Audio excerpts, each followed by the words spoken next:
What we're looking at here is the verbal bust-up between President Trump, J.D. Vance and Volodymyr Zelensky in the Oval Office. It was an extraordinary scene, a raw, emotional piece of politicking that really should have taken place behind closed doors, but which played out in the open instead. It was hard to watch, but it gave us a glimpse into the minds of some of the men trying to hash out a peace deal in Ukraine and why exactly that is proving so difficult. A lot of the talks since this meeting have focused on ceasefires, territory, power stations, and rare earth minerals. But lurking beneath all of that is the issue of security guarantees. That's what Trump invited Zelensky to the White House to discuss, and that's what Zelensky was pushing for right before the argument broke out. So what are these guarantees? Why are they important? What is each side asking for? And is there any chance of peace in Ukraine anytime soon? We're going to give you the big picture, examine the tapes, and speak to an expert to find out. Here's Ukraine, out here on the eastern edge of Europe, right next door to Russia. It's a big country, almost twice the size of Italy, and one of Europe's most populous, with almost 5 times the number of people as neighboring Belarus. But it is also one of the continent's poorest per capita, ranked alongside tiny Albania. And it is dwarfed by Russia, which ranks higher on just about every metric. Its poverty is a legacy of the decades it spent under Russian control, first as part of the empire and then as part of the Soviet Union. It only gained full independence in 1991, and since then Russia has invaded twice. First in 2014 when it seized Crimea and helped separatists occupy these parts of the Donbass, and then again in 2022 when Russia added all this territory to its earlier conquests. Not surprisingly then, Ukraine worries a lot about its security. It has consistently been amongst the largest militaries in Europe, but even so, comes nowhere close to its bigger neighbour. That means it cannot provide for its own security. A military this big is always going to struggle to deter a military this big. So Ukraine needs security guarantees backed by larger powers, particularly the US, to ensure its safety. In fact, most of its modern history can be told as a story of sought and broken security promises. The first security assurances were given to Ukraine in 1994 when it signed the Budapest Memorandum. This treaty said Ukraine would give up its Soviet nuclear stockpile, the third largest in the world at the time, in return for assurances to defend it if it was ever attacked. America, France, Britain, Russia, and China all signed this agreement, but the deal failed to stop Russia invading in 2014. Then came 2 ceasefire agreements to try to stop the 2014 war, Minsk I and Minsk II. What these said is that both sides would stop fighting, take heavy weapons off the front line, and disband any foreign or mercenary forces on the battlefield. The deal was mediated by France and Germany, and the OSCE, an intergovernmental body, was put in charge of monitoring the ceasefire for violations. But nobody was given the task of enforcing it. Western nations did start training the Ukrainian military around this time, but gave no promises to come to its defense if it were attacked again. Perhaps unsurprisingly, the fighting never truly stopped, and in Ukraine's eyes, Russia broke the agreement both times. In 2019, as the newly elected president of Ukraine, Zelensky tried again. He met Putin in Paris with Emmanuel Macron and Angela Merkel. There he signed another ceasefire, which was supposed to include a prisoner exchange, followed by a $1 billion gas deal as a show of good faith. Again, the OSCE was put in charge of monitoring, but no firm security guarantees were given. Then, in 2022, Russia launched its full-scale invasion. If we go back to the tape, we can hear this is exactly what Zelensky was trying to tell Trump and Vance.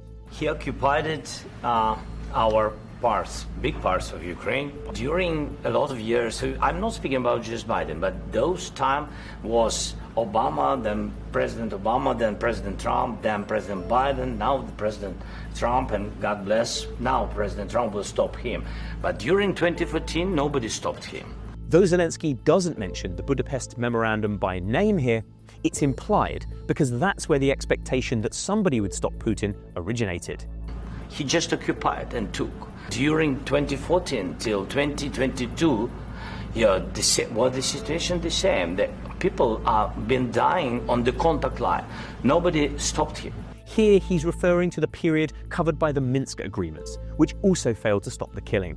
You know that we had conversations with him, a lot of conversation, my bilateral conversation, and we signed with him, me, like a new president. In 2019, I signed with him the deal. I signed with him, Macron and Merkel, we signed ceasefire. Ceasefire. All of them told me that he will never go. We signed with him gas contract. Yes, but after that, he broken this ceasefire. He killed our people and he didn't exchange prisoners. We signed the exchange of prisoners, but he didn't do it. And here he's talking about his own time as president, the final ceasefire deal we mentioned, and the follow-on gas deal. What kind of diplomacy, JD, you are speaking about? What do you mean? That's why Zelensky is frustrated by the talk of diplomacy here. As far as he's concerned, Ukraine and he personally have already tried diplomacy with Putin, and it didn't work. What he's pushing for is something concrete that goes beyond assurances and treaties, actions rather than words. But that pushing is about to get him into a lot of trouble. Mr. President, with respect, I think it's disrespectful for you to come into the Oval Office and try to litigate this in front of the American media. Right now, you guys are going around and forcing conscripts to the front lines because you have manpower problems. Have you ever been to Ukraine that you say what problems we have? During the war, everybody has problems, but you will feel it in the future. God bless. You don't know that. God bless. You don't God know bless. that. You will not have a war. Don't tell us what we're going to feel. You're in no position to dictate what we're going to feel. And the president who's trying to save your country. Please. Gambling with the lives of millions of people. You're gambling with World War III. So, what exactly is Zelensky pushing for? He's been clear. His ultimate goal is NATO membership. So much so that he'd be willing to sacrifice his own position and power to get it. Друга історія. Можу поміняти це на НАТО, якщо є такі умови одразу, щоб довго про це не говорити. NATO is the world's largest military alliance. 31 nations, millions of troops, backed by trillion-dollar economies, and all underwritten by American nuclear weapons. The strength of the alliance rests on a pledge, Article 5, that says if you attack any one member, then all of them will attack you back. This is seen as the ultimate security guarantee. Russia may not think twice about attacking Ukraine, but it has gone to great lengths to avoid fighting NATO. Ukraine therefore wants in, and while NATO has made encouraging noises, in reality it's unlikely to happen anytime soon. That's Jens Stoltenberg, the old boss of NATO, promising to let the Ukrainians into the alliance one day, but refusing to say when that day will come. Ukraine's rightful place is in NATO. Ukraine will become a member of NATO. The work we are undertaking now puts you on an irreversible path towards NATO membership, so that when the time is right, Ukraine can become a NATO member straight away. So Zelensky is angling for the next best thing.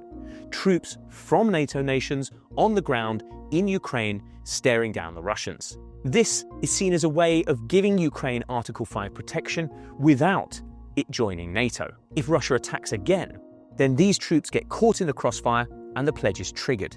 Britain's Keir Starmer and France's Emmanuel Macron have been leading the charge on this, forming a coalition of the willing to send in troops. The sticking point in this plan, however, is the need for what Starmer has called a US backstop. What exactly this means is still being hashed out, but it sounds very much like the Europeans are unwilling to act without some kind of American support, and Trump isn't exactly keen on providing it. Well, I'm not going to make security guarantees beyond very much. We're going to have Europe do that because it's in, we're talking about Europe as their next door neighbor.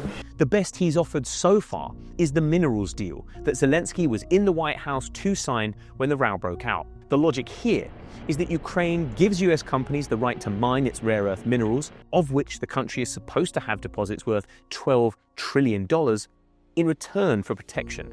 After all, you have to hold the land in order to get at the minerals buried in it. Trump and Zelensky have now signed that deal, after making amends for their earlier row during Pope Francis's funeral. but it remains to be seen whether the words on paper will translate into anything meaningful in practice. Certainly, the Ukrainians don't view the deal as providing any kind of security, because Zelensky is still talking to the Europeans about that. Then there's the small matter of what exactly the Russians want, and that's where things really begin to unravel. That's Vladimir Putin reacting to Trump's plan for a Ukraine ceasefire, and the key phrase there is root causes. Привело бы к долгосрочному миру и устранило бы первоначальные причины этого кризиса. He goes on to say that the size of the Ukrainian army, Ukraine's membership of NATO, and Ukraine's rearmament should all be discussed. What he's talking about here are also security guarantees, though of a very different kind. But there's more. Right before the war in Ukraine broke out, Russia issued these two documents to the US and NATO, essentially laying out Putin's demands to avoid the fighting. What they say is that all former Soviet states not already in NATO, and especially Ukraine, should be barred from ever joining, and that all NATO countries should be banned from sending troops to Ukraine. They also say that NATO should withdraw from former Soviet territories, most of which joined the alliance after this date. That also happens to be the date Russia and NATO signed their founding treaty. In effect, what Moscow is asking is to move the geopolitical chessboard back to the way it was 3 decades ago. Put all of that together, and we can deduce that for Russia, security guarantees looks something like this. There should be no NATO membership for Ukraine, no peacekeeping troops in Ukraine from any NATO nation, and potentially NATO must withdraw from much of Europe. In addition, there should be limit on the size of Ukraine's military and measures to ensure it cannot rearm once the war is over. In other words, the exact opposite situation to the one Ukraine wants, and one which would leave it more or less defenseless if Russia decided to attack again. Indeed, if NATO were to meet all of Putin's demands, it would leave most ex-Soviet states open to attack in the future. Now, we start to see why achieving any kind of deal is proving so difficult. For all the talk of ceasefires and minerals, what's really at stake here are competing visions for what the future of European security should look like. A war-weary Ukraine, which has been fighting Russia in one form or another since 2014, wants to know that there is no chance it will be attacked again before it lays down its arms. As terrible as the current war is, the country is fearful that if it gives up now without any guarantees, it is simply ensuring another, potentially more destructive war down the road. And it's not hard to see why, given its recent history. Meanwhile, Russia is adamant that Ukraine can have no such guarantees, and in fact argues that they would violate its own security in turn. In order to think about ending the war, Moscow insists the world's most powerful military alliance must agree to its terms and dismantle itself, at least in part. And for all the talk of Russia's punishing losses in Ukraine, those demands have changed little, if at all, since the war began.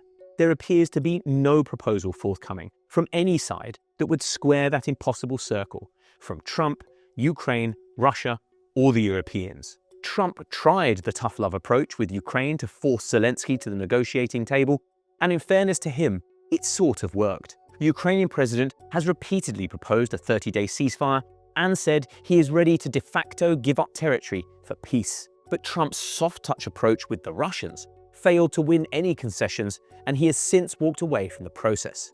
The Europeans are now trying to force Moscow to the negotiating table by threatening to ramp up military and financial aid to Kiev if it does not. And in fairness to them, it has yielded some results.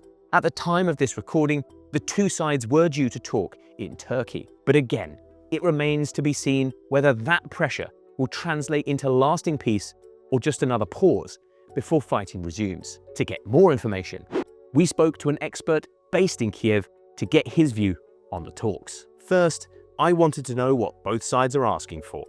Ukraine is adamant that it must have watertight security guarantees, or at least credible enough security guarantees to prevent a new Russian invasion.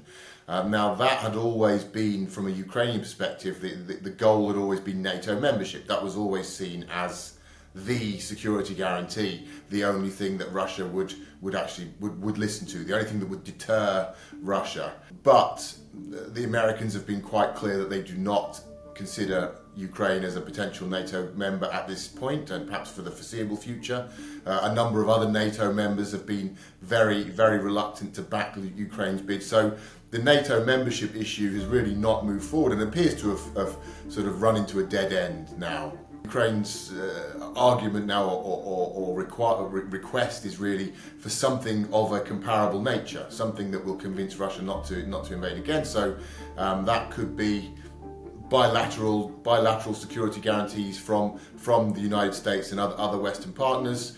Something that's perhaps similar to the deal that South Korea has, and it could also involve perhaps the deployment of Western troops in Ukraine. Ukraine wants it to be absolutely beyond question that there's no room for a further invasion. The Russian position is the opposite, essentially. Ukraine wants security guarantees, Russia wants insecurity guarantees. They insist that Ukraine must stop receiving any Western military aid, that Ukraine must stop engaging with receiving training from the West, receiving any sort of alliances with Western powers, and that the Ukrainian military itself should be reduced to a skeleton force, should be whittled down to a very symbolic force. So without the right to have long-range missiles and other types of other weapons categories. So I mean, really a force that wouldn't really be sufficient to man even Ukraine's own international borders. The Russian position is to not allow Ukraine to have any security, and that reflects Russia's long-term goal, which is to take over Ukraine and essentially to extinguish Ukrainian statehood one way or another. What would it take for a peace deal to happen? I think the key factor here is going to be the role of the West. Russia clearly will not willingly accept any peace deal which guarantees the continued existence of an independent Ukraine. Russian society views Ukraine not only as part of Russia, but as an absolutely central part of Russia, a part of Russia's historic heartlands. Kiev is the mother city of Russia. The fear in Russia has always been that if Ukraine is able to successfully break away, is able to move away from Russia, that will be a catalyst for the breakup of Russia potentially, and the next stage of Russia's imperial collapse. So really the key question is going to be the Western political will. Now we see that they're not willing to bring Ukraine into NATO at this point. All the indications are they're not willing to offer Ukraine bilateral security guarantees that would oblige the West, be it America or Britain or any other country, that would oblige them to fight in defence of Ukraine. In the absence of these sort of guarantees, then we're really sort of scrambling around to find something that might somehow be plausible. I think that this is a conundrum that's troubling a lot of people now in the West, not only Ukrainians. The West is also trying to work out how to sort of thread the needle here and find a solution that can give Ukraine guarantees without bringing us up to the sort of threshold of World War III, where any sort of Russian attack on Ukraine would trigger a military response, a direct intervention from America or NATO or the West that could easily put us into World War III. I think the most realistic scenario, if we talk about in practical, pragmatic terms, I think would be to focus on strengthening Ukraine's own military, the military forces that are in the field now, also the military industrial complex. Ukraine has a very strong defence industry, and then in terms of direct Western military involvement, I think the most realistic format would be some sort of air patrol mission that could be charged with closing the skies over Ukraine, patrolling the skies and shooting down Russian drones and missiles. I also wanted to know how Ukraine benefits from the mineral deal with the US. It certainly doesn't bring in security guarantees. It does keep the Americans engaged. I think if we look at the American position, consistently, although support for Ukraine is on the wane, is declining, it's still very high. The support for Russia is absolutely rock bottom. There's almost no support in America for Russia's position. So the idea of siding with Russia or abandoning Ukraine is really unpopular in America. So he's in a bit of a tough spot there. And his position on Ukraine has always been like, we're suckers, we're paying for it, we shouldn't be paying for this. So the mineral deal kind of addresses that directly. It gives Trump an opportunity to say, look, we're not suckers, we're winners. Look at this great deal. Now we're going to get paid. Now we're going to get all this great wealth. It could be a big deal down the line. It genuinely could be. It could be nothing. It could become just, really very little. But I think at this point, primarily, it's a great way to give Trump something, give Trump a card that he can play domestically against his own base to say, look, we're staying on, and allow him, sort of save face, as it were, whilst he maintains, some degree of American involvement and support for Ukraine. How has all of this affected Europe? It's much more of a sort of historic almost shift for Europeans, because for the first time in generations, they've completely lost confidence in America's security guarantees for Europe. The idea that America's always there, and so that's all gone now. So I think that, there's a real sort of revolutionary shift in security thinking going on in Europe. We're seeing the European Union step up with some big funding for defence projects, and also allocations and creating frameworks which will encourage countries to invest more in defence. If Ukraine were to fall to the Russians in one form or another, they would have to face Russia themselves. It really is a nightmare scenario for the Europeans, and they've got, they have every reason now to massively increase support for Ukraine. I can only hope that they'll do so. At the time of this interview, we asked what was to be expected of the peace talks in Istanbul. I think Russia's agenda is simply to string things along at this point. They have no real interest in a peace process. They have no real interest in a ceasefire, never mind ending the invasion. Putin, broadly speaking, believes he is winning, and he will win. He sees that Trump is eager to exit this whole war. He sees that Europe is struggling to live up to its expectations, and is also very concerned about its own security. So the broad picture is very much in Russia's favour. So he can keep going for a long, long time.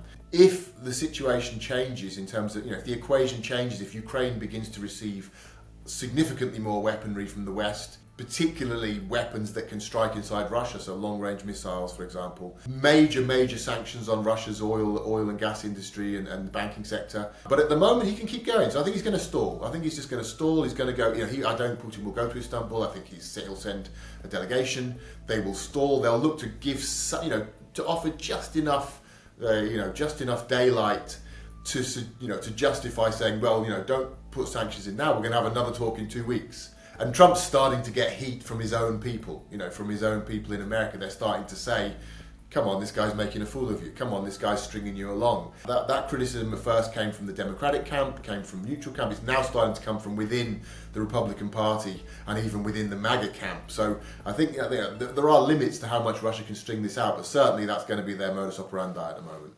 That's where this tape stops, but we'll be back soon to play through more Geopolitics on tape.